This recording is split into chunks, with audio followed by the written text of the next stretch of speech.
আসসালামু আলাইকুম রহমতুল্লাহি ওবরকাতুহু। সম্মানিত দর্শক, অভাবনীয়ভাবে রাজনীতির ময়দানে রীতিমতো উত্তাপ ছড়াচ্ছে। নেতিবাচক নয়, ইতিবাচক অর্থেই রাজনীতি জমে উঠেছে। বিএনপির পক্ষ থেকে দলের চেয়ারম্যান জনাব তারেক রহমান সারা দেশ চষে বেড়াচ্ছেন এবং তিনি সবাইকে আশ্চর্য করে দিয়ে একটি রাতে প্রায় 18 ঘন্টার সময় নিয়ে সিলেট থেকে শুরু করে ব্রাহ্মণবাড়িয়া, নরসিংদী, কিশোরগঞ্জ বিভিন্ন এলাকাতে 9টি না 10টি জনসভা করেছেন এবং সারাটা রাত তার যারা ভক্তকুল, কর্মী, সমর্থক এবং নির্বাচনের ময়দানে যারা বিএনপির নেতাকর্মী, তারা সর্বস্ব শক্তি দিয়ে এই শীতের রাতে তাদের নেতার কথা শোনার জন্য অধীর আগ্রহে তারা সেই নির্বাচনী মাঠে উপস্থিত ছিল। অন্যদিকে তার প্রতিপক্ষ ডক্টর শফিকুর রহমান, জামাতের আমির, তিনিও তার নেতাকর্মীদেরকে নিয়ে সারা বাংলাদেশ চষে বেড়াচ্ছেন। তারেক রহমান যা কিছু করছেন, পাল্লা দিয়ে তিনি তা কিছু করার চেষ্টা করছেন এবং রেটিংয়ে যেন তিনি আরও বেশি তারুণ্য প্রকাশ করতে পারে সেই প্রাণান্ত চেষ্টা জনাব শফিক করে যাচ্ছেন। আবার অন্যদিকে জনাব শফিক যে কাজগুলো করছেন সেটাও কিন্তু তারেক রহমান সাহেব এবং তার যারা টিম রয়েছেন তারা নোটিশ করছেন যে জামাতের কোন কোন বিষয়গুলো উত্তর দেওয়া দরকার, কোন কোন বিষয়গুলো অনুসরণ করা দরকার এবং কোন কোন বিষয়গুলো পরিহার করা দরকার। তো এই অবস্থার মধ্যে সমালোচনা হচ্ছে, আলোচনা হচ্ছে, কিন্তু সবকিছুর ঊর্ধ্বে না নির্বাচনটা ভীষণভাবে জমে গেছে এবং এই যে নির্বাচন জমে গেছে, নির্বাচন জমে যাওয়ার ফলে যারা বলছিলেন যে নির্বাচন হবে না, তাদের একটা বিরাট অংশ রীতিমতো অপমানিত। আমি নিজেও যেহেতু সন্দিহান ছিলাম, কিন্তু আমি আসলে অপমানিত নই। এর কারণ হলো আমি যে সন্দেহ প্রকাশ করেছিলাম সেটা এই কারণে যে নির্বাচন অনুষ্ঠানের জন্য যে একটা ভালো পরিবেশ, প্রতিবেশ, আইনশৃঙ্খলা দরকার সেটা এখনও নেই। কিন্তু যেটা অদ্ভুতভাবে ঘটে গেছে সেটি হলো জনগণ রেসপন্ড করেছে এই নির্বাচনে। আর জনগণ যদি রেসপন্ড করে তাহলে সেক্ষেত্রে আইনশৃঙ্খলা না থাকলেও হয়। আমাদের যেটা শঙ্কা ছিল যে এই অবস্থাতে জনগণ রেসপন্ড করবে না। তো জনগণ রেসপন্ড করছে। এই রেসপন্ড কতদিন থাকে বা কী অবস্থায় থাকে, পরিস্থিতি যদি পাল্টে যায় সেটা অন্য কথা। কিন্তু আজকের দিন পর্যন্ত যা কিছু ঘটছে নির্বাচনের পক্ষে, আমার কাছে এগুলো সবই ইতিবাচক বলেই মনে হচ্ছে। কিন্তু সেই ইতিবাচকতার দিকে আবার মানুষকে এই যে হঠাৎ করে যে প্রলুব্ধ করছে, নির্বাচনের ময়দান উত্তেজিত করছে, কারণটা কি? কারণটা হলো যে আমাদের দেশে নির্বাচনটিকে সবাই সবচেয়ে বড় বিনোদন মনে করে। অলমোস্ট একটা ঈদের মতো উৎসব তারা 1 মাস ব্যাপী উদযাপন করে। আমাদের দেশে ঈদের দিন 3-4 ঘন্টা সকালবেলা নামাজ পড়া থেকে শুরু করে খাওয়া দাওয়া, এরপর বিকেলে সবাই একটা ঘুম দিয়ে ঈদ শেষ। কোরবানির যে ঈদটি হয় সে একই অবস্থা, গরু কেনা, গরু লালন পালন করা, এরকম 3-4 দিন সবাইকে ব্যস্ত থাকে। তারপরে নামাজ পড়ে গরু জবাই করার পরেই বিকালবেলা অলসতা চলে আসে। 1 দিন 2 দিন গরুর মাংস খাওয়া হয়, খাসির মাংস খাওয়া হয়, তারপরে সব চুপচাপ। কিন্তু নির্বাচনের ময়দানে গরুর লাগে না, ছাগল লাগে না, কোনো নতুন পোশাক লাগে না। একটু বিড়ি, একটু চা সিগারেট, একটু হুন্ডায় করে ঘোরাফেরা, রাত্রি জেগে জেগে মিছিল করা, এই জিনিসগুলো মানুষের শরীরে উৎসবের আমেজ ধরিয়ে দেয়, উৎসবের আগুনের ঝড় তুলে। এবং আমি আমার নির্বাচনী এলাকাতে দেখলাম যে বিভিন্ন ছোট ছোট গ্রামে, গ্রাম্য বাজারে যে মিছিল হচ্ছে, মিটিং হচ্ছে, তাতে কোনো মানুষ ঘরে বসে নেই। অন্য এলাকায় কি হলো আমি বলতে পারবো না, কিন্তু আমার গলা চিপে 10 মিনিটে কি আওয়ামী লীগ, কি বিএনপি, কি জামাত, কেউ কিন্তু ঘরের মধ্যেই বসে নেই। গভীর রাত পর্যন্ত, রাত্রি 1টা-1:30টা পর্যন্ত শত শত হাজার হাজার মানুষ, যে বাজারে সাধারণত 20-25 জন মানুষ থাকে অন্যান্য সময়টিতে, সেই বাজারেও এখন 300-400 লোক জটলা করে নির্বাচন নিয়ে বিভিন্ন প্রার্থী, কোন প্রার্থীর পক্ষে নির্বাচন করলে ভালো হবে, কোন প্রার্থী ভালো হবে, এইগুলো নিয়ে সারাক্ষণ কুটনামি। এবং এগুলো খুব পছন্দ করেন বাংলাদেশের মানুষ। আমাদের দেশে বলে না জারি সারি বিচার গান, তো এই বিচার গান বাঙালির খুব প্রিয়। তারা সেখানে বসে খুব চুলচেরা বিচার করে, বিশ্লেষণ করে, প্রতিপক্ষের সমালোচনা করে, শরীয়ত নিয়ে আলোচনা করে, মারেফত নিয়ে আলোচনা করে। এবং শরীয়ত মারেফত আলোচনা করতে গিয়ে মানে সেই ফেরেশতা, আল্লাহ, রাসূল ঠাসূল বিভিন্ন বিষয় নিয়ে এমন সব গল্প মানে ফেঁদে বসে।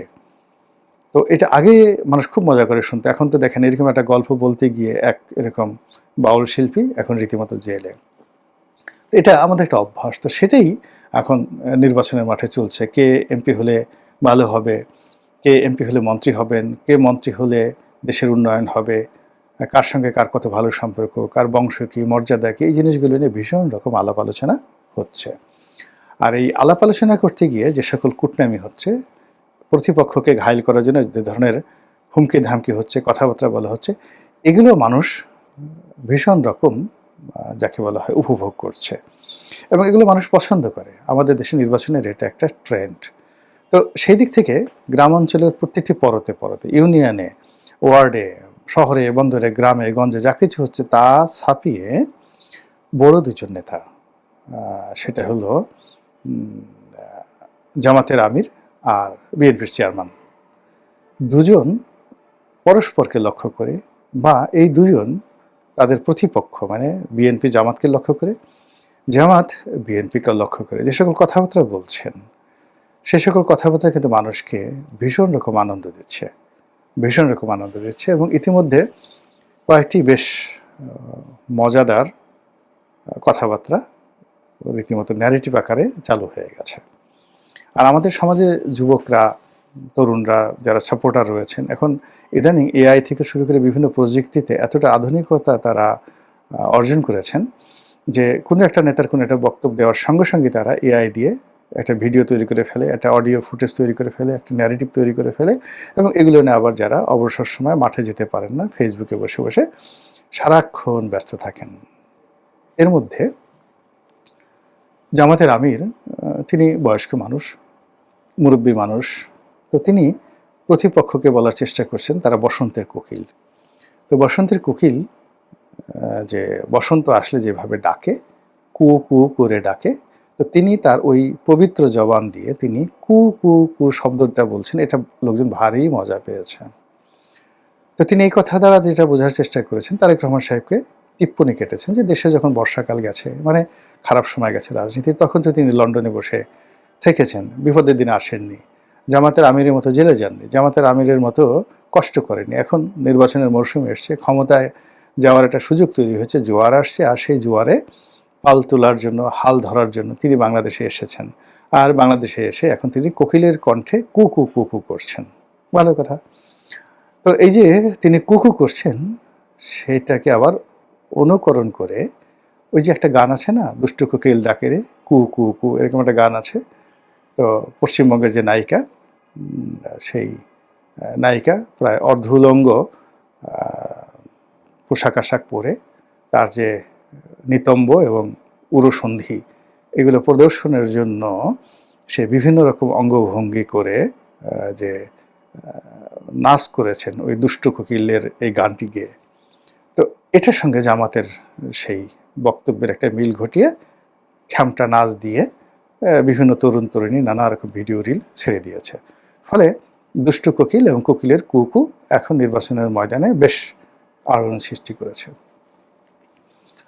অন্যদিকে জনাব তারেক রহমান সাহেব, তিনিও নানা রকম ন্যারেটিভ তৈরি করে ফেলেছেন। এর মধ্যে একটা ন্যারেটিভ তিনি যেটা বলার চেষ্টা করেছেন সেটা হলো, জামাতের যারা লোকজন জান্নাতের টিকিট বিক্রি করার জন্য প্রচার চালিয়েছে বলে বিএনপি লোক অভিযোগ করে, ওটাকে তিনি কটাক্ষ করে নির্বাচনের ময়দানে ঠিক অভিনব কায়দায়, যেটা আগে কখনো হয়নি, শেখ হাসিনা, খালেদা জিয়া, এরশাদ সাহেব ইতিপূর্বে যারা প্রচার করেছেন তারা কাজ করেনি, তিনি তার সেই নির্বাচনের স্টেজটি বা মঞ্চটি এটিকে অনেকটা সেই যাকে বলা হয় কি বলবো, মানে বিচার গানের মতো, কবি গানের মতো, বা সেই একটা ব্যতিক্রম, মানে যেখানে জনগণের সঙ্গে তার একটা ডাইরেক্ট ইন্টারাকশন। নর্মালি নেতা যখন বক্তব্য দেয় আমাদের দেশে, তিনি এক নাগারে বলে যান, জনগণ তালি দেয়, এই। কিন্তু ইদানিং যে ট্রেন্ডটা শুরু হয়েছে, নেতা কথা বলেন, পেছনে 10-12 জন লোক দাঁড়িয়ে থাকে,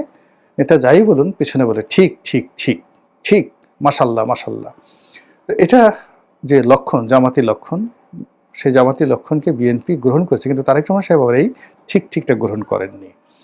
তিনি স্লোগান দেওয়া, হাতে তালি দেওয়া, তারপরে শেষে তার পিছনে 10-12 জন দাঁড়িয়ে তিনি যাই বলবেন পিছনে হাত তুলে বলবে ঠিক ঠিক ঠিক, এটাকে তিনি বাদ দিয়ে নতুন একটা ধারা চালু করেছেন। সেটা হলো জনগণের সঙ্গে ইন্টারাকশন।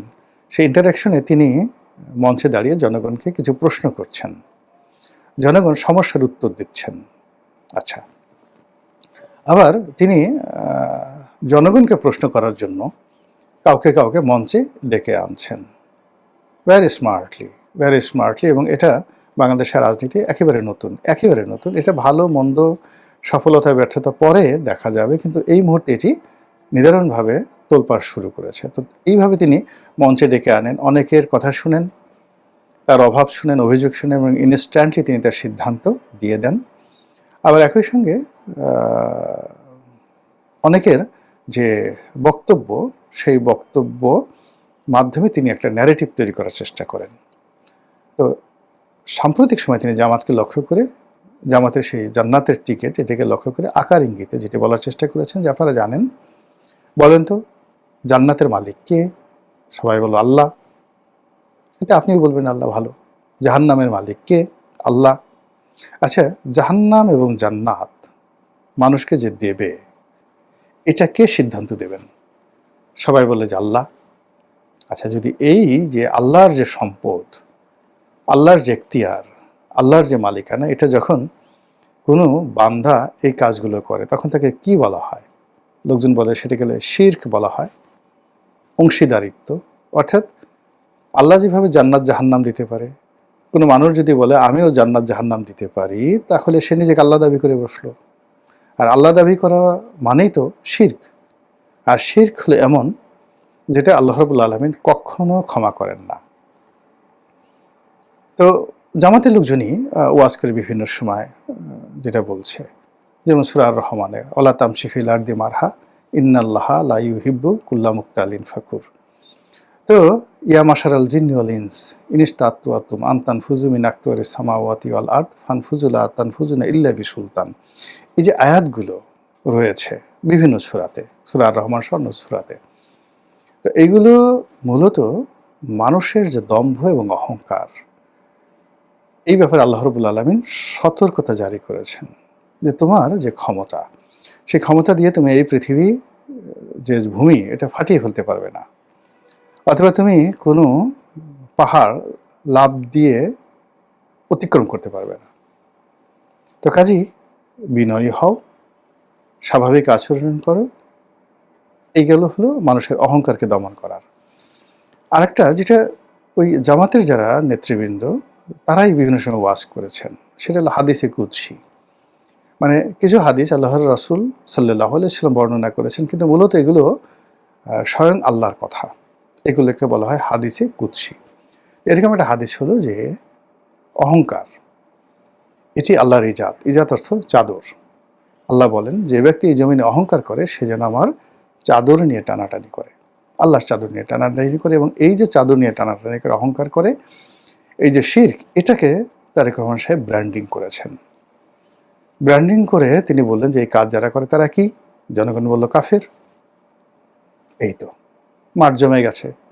জামাতের ভীষণ রকম অপমান বোধ করছে এবং তারা নানা রকম কথাবার্তা বলছে তারেক রহমান সাহেব সম্পর্কে, এবং সেটি নিয়ে ভিন্ন একটি ভিডিও করব। কিন্তু ঘটনা যাই হোক না কেন, এই যে যতটুকু আলোচনা করলাম, আপনি দেখুন নির্বাচনের মাঠ কিন্তু ভীষণভাবে জমে গেছে। কালকে কি হবে তা তো আমরা বলতে পারবো না, কালকে আল্লাহ ভালো জানেন। আজকে যা হচ্ছে গতকাল আমরা ভাবতে পারিনি।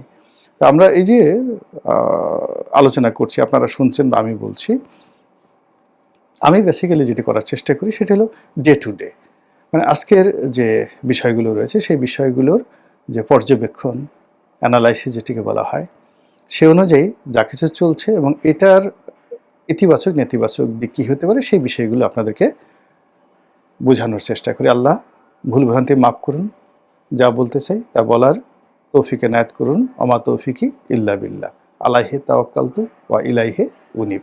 আসসালামু আলাইকুম ওয়া রাহমাতুল্লাহি ওয়া বারাকাতুহু।